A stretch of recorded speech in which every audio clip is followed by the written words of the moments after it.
Welcome back to Scotties Hobbies.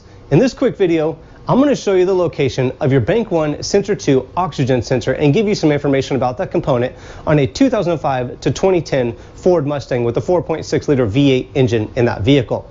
Now, to get this job done, it doesn't take too long if you have the right tools. Ford recommends using one of these sockets, which hopefully you can see it.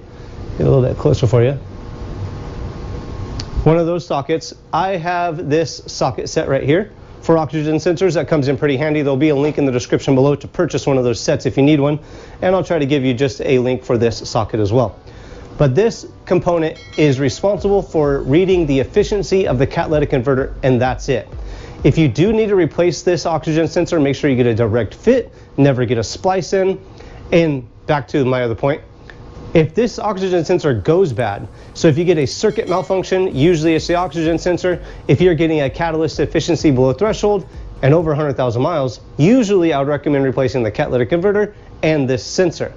They don't often go bad, or it's not usually the oxygen sensor if you're getting a catalyst efficiency below threshold.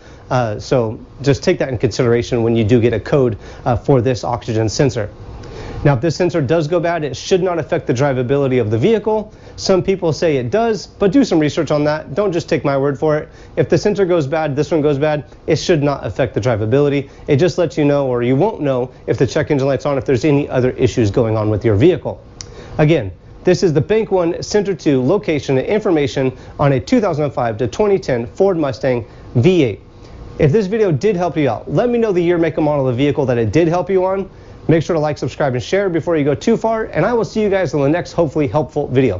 Thanks for checking out Scotties Hobbies.